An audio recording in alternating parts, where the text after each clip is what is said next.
Mon frère aussi, il a posé beaucoup de questions. Et dans notre yeshiva, qui est vraiment une école religieuse, les rabbins ont toujours, ils nous ont toujours demandé, qui vous êtes que vous posez ces questions? Parce que si nos rabbins sont arrivés à ces conclusions, ça doit être la vérité. Et qui vous êtes que vous n'acceptez pas ces interprétations rabbiniques? En même temps, j'ai souffert profondément dans mon âme parce qu'il y avait un amour pour Dieu, mais je ne connaissais pas ce Dieu d'Israël. Mon frère était le premier de faire le pas, de quitter cette communauté, et c'était un grand choc dans cette communauté que quelqu'un quitte la communauté. Il a commencé à chercher dans le monde, et moi, quelques années après, j'ai fait le même pas. Pour la famille, c'était très, très dur, mais je savais que dans cette communauté, je ne peux pas trouver vraiment la réponse de mes questions. J'ai commencé à chercher dans le monde. J'étais étudiant de littérature française et après de cinéma. Après, je suis entré dans une expérience avec les drogues. Mais à peu près le temps de l'année 67, mon frère qui était architecte au Danemark, il a travaillé au Danemark, il a quitté les États-Unis, il était dans une condition de l'incroyance complète. Il ne croyait même pas qu'il y a un Dieu. Il a dit que s'il y a un Dieu, c'est sûrement pas le Dieu des Juifs et le Dieu des chrétiens, parce que ce Dieu, il nous rend coupables et il n'y a pas un chemin de sortir de cette culpabilité.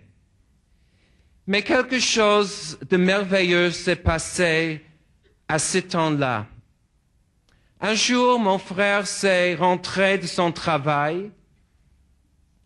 Il s'est rentré chez lui et il a commencé à penser sur sa condition personnelle.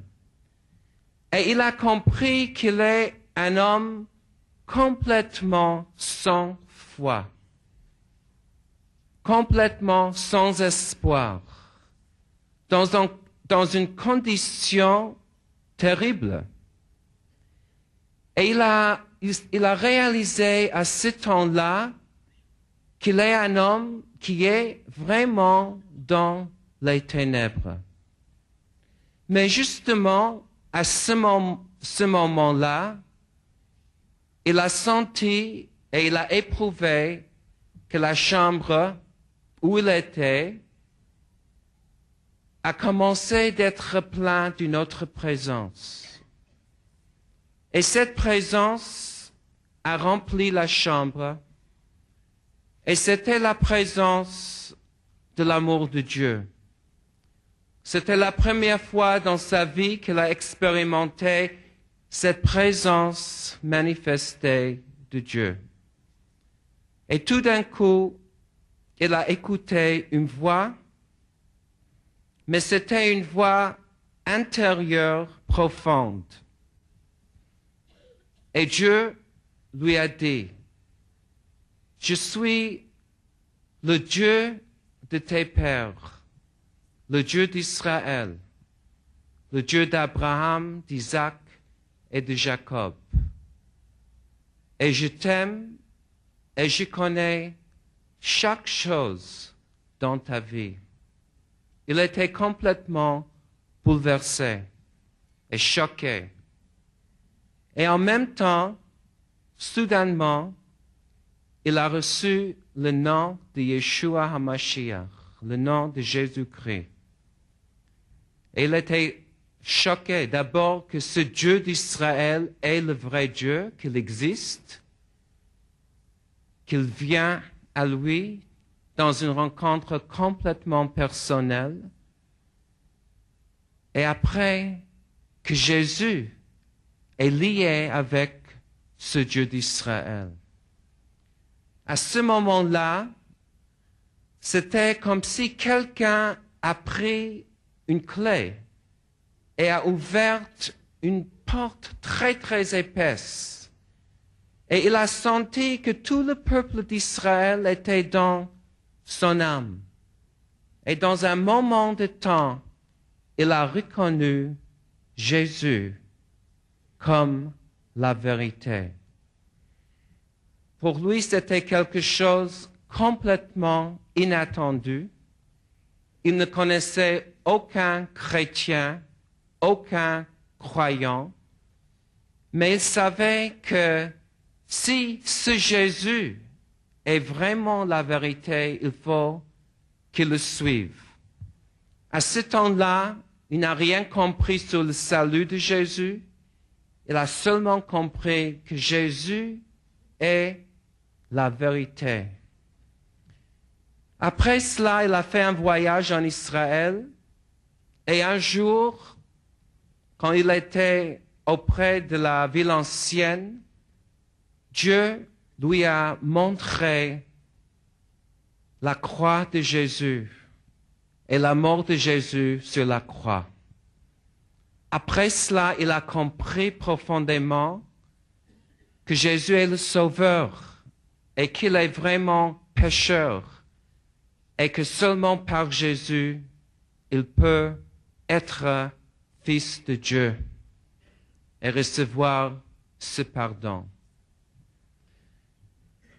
Après cela, il a reparti en Europe.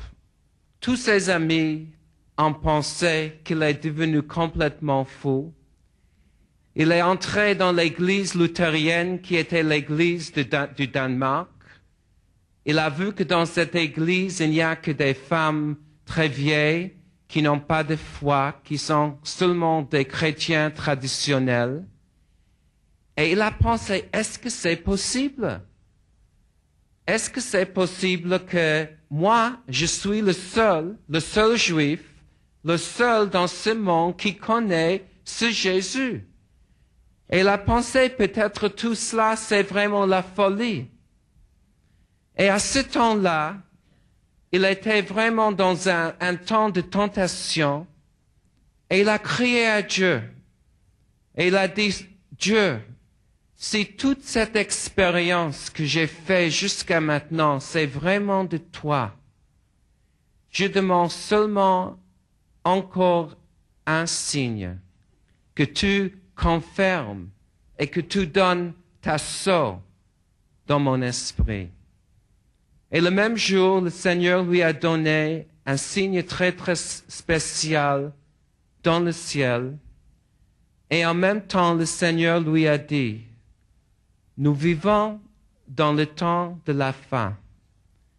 Et comme je me suis révélé à toi, je me révèle maintenant à beaucoup d'autres Juifs, parce que je retourne à mon peuple d'Israël maintenant. Mon frère savait que c'était Dieu. Il s'est repenti. Il a donné sa vie au Christ. Et il a commencé à prier pour moi.